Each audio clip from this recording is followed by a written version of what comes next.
It began with a knock, sharp, deliberate, cutting through the warm summer air like a blade. Michael, a quiet man who had spent over 3 decades in his modest Wilshire home, had never known disruption like this. His life was built on routine, on peace, the hum of the neighborhood, the rustling of leaves, the gentle rhythm of his days.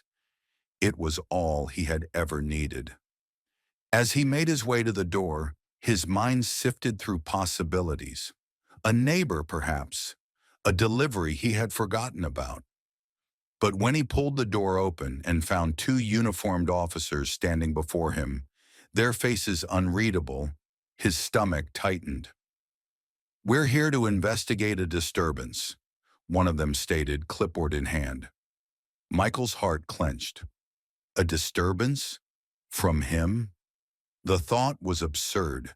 His life was measured in cups of coffee by the pond, in tending to his garden, in the quiet that he cherished. He was not the kind of man who caused trouble. Still, he kept his composure and stepped aside, allowing them in. And then she appeared. Annette, the new neighbor. The one with her polished veneer and cold, clipped words. Her presence alone was enough to set him on edge, but the venom in her voice left him frozen in place. "He doesn't belong here," she spat, her tone sharp with accusation. "He's ruining our village." Michael stood there, his breath caught in his throat. The weight of her words crashed over him with the force of a wave. This wasn't just a misunderstanding. It wasn't about noise complaints or neighborhood disputes. It was personal. It was prejudice, woven into every syllable. For a man who had built a life of quiet dignity, being made to feel like an outsider in his own home was something he never could have imagined. What could drive someone to such cruelty? This was more than a baseless accusation. This was an attack, and Michael knew. He wasn't going to let it stand. Michael's mornings had always been his refuge. As the sun spilled its golden light over his garden, he moved through his routine with quiet reverence, brewing coffee, watering the flowers he had nurtured for years. The world felt still in those moments, wrapped in the soft embrace of dawn. It was why he had chosen this little corner of Wilshire all these years ago. For the solitude, for the peace. But that peace had been shattered the day Annette moved in next door. At first, he told himself not to read too much into her cold reception. Some people weren't accustomed to small-town warmth. Give her time, he reasoned. Maybe she would come around. But the days turned into weeks, and Annette's hostility only deepened. She refused to return his polite greetings. When he waved, she turned away. When he offered a warm smile, she met it with a glare sharp enough to cut. Still, Michael told himself she was just private. Some people preferred their space. Then the whispers started. Neighbors who had once stopped to chat with him on their morning walks now glanced at him with something unfamiliar in their eyes. Uncertainty, hesitation. In Annetta? She never spoke to him directly, but he could feel her words poisoning the air. The shift was subtle, but undeniable. The warmth he had known in this place, the warmth he had built a life around, was cooling. And then one morning, he caught sight of her, standing at her window behind drawn curtains, watching him. That was the moment he understood. She wasn't just cold. She wasn't just unfriendly. She wanted him gone. The battle he never asked for. Michael had never been a man of confrontation. He believed in reason, in fairness. But this was an attack on his very existence. Annette had spun a story, one laced with prejudice, and whispered into the ears of anyone who would listen. And now the police were at his door. But Michael would not crumble, because this was his home. This was his life. And if Annette thought she could push him out with fear and false accusations, she was about to learn something very important about Michael. He may have been quiet, but he was not weak. This was a battle he never asked for, but he was ready to fight. It began on a blistering afternoon, the kind where heat clung to the air like an unwelcome guest. Michael sat by his small above-ground pond, letting the quiet hum of the village wrap around him like a familiar embrace. He had spent over 3 decades in this home, nurturing his garden, savoring the stillness of his days. It was a life built on peace, but that peace had a shadow, Annette, standing on her porch, phone in hand, snapping pictures of his home. Michael caught her gaze and lifted a hand in a neighborly wave, a silent effort to bridge the growing chasm between them. She turned away with a sneer, a knot of unease twisted in his chest. He had no way of knowing that this was only the beginning. It escalated quickly. One morning, as Michael tended to his lilies, a sharp knock echoed through the house. When he opened the door, 2 officers stood before him, their faces unreadable but firm. "We've received complaints about noise disturbances coming from this address," one of them explained. Michael blinked, stunned. Noise? From him? His life was one of quiet moments. Sunrises over his garden, the gentle ripples of his pond, the steady rhythm of solitude. But he said nothing, only stepping aside to let them see for themselves.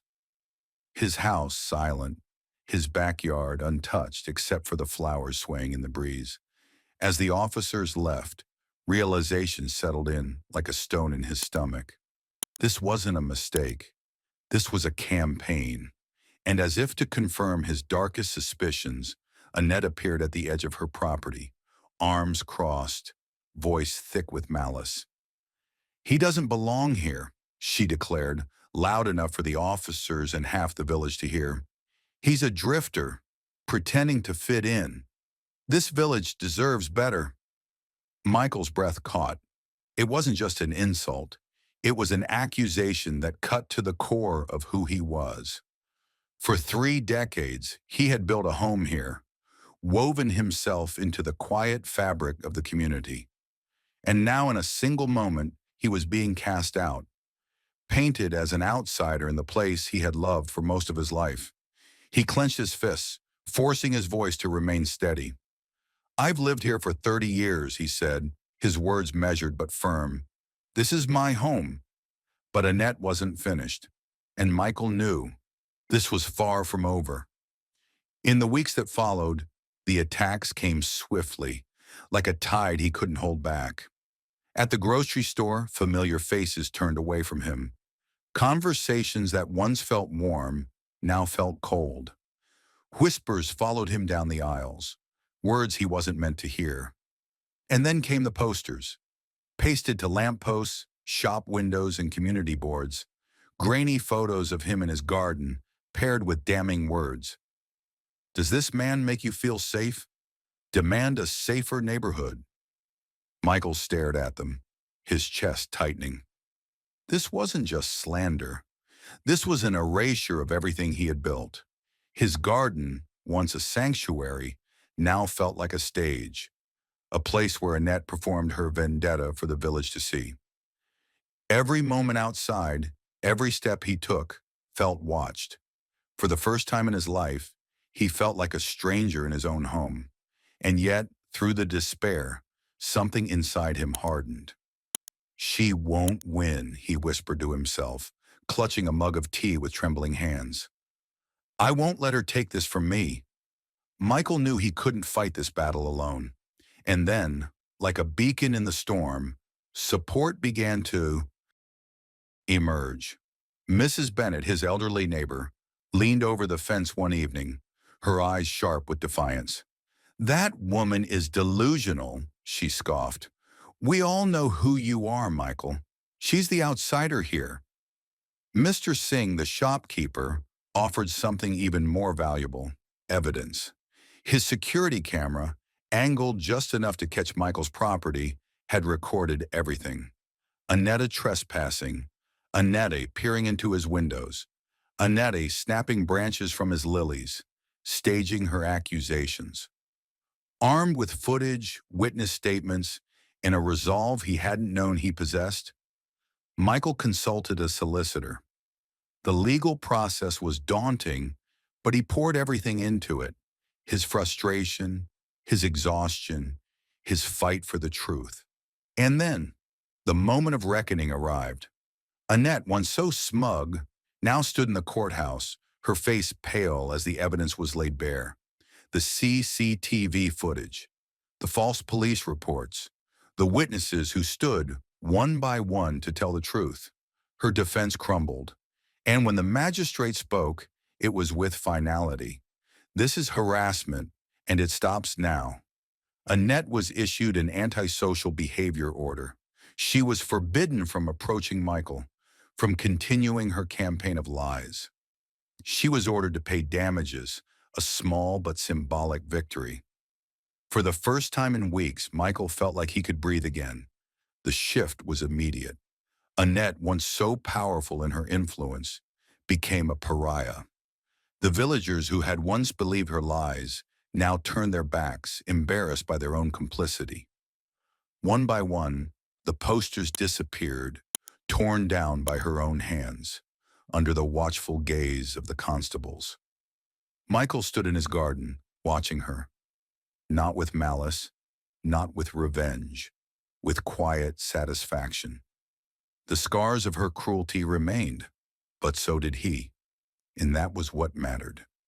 In the weeks that followed, Michael's garden became a sanctuary again. He sat by his pond, the sunlight warm on his skin, the air filled with the gentle rustling of leaves. Peace had returned, not because conflict had ended, but because he had fought for it. He had refused to be erased, and in that battle, he had found something stronger than anger, stronger than fear. He had found resilience.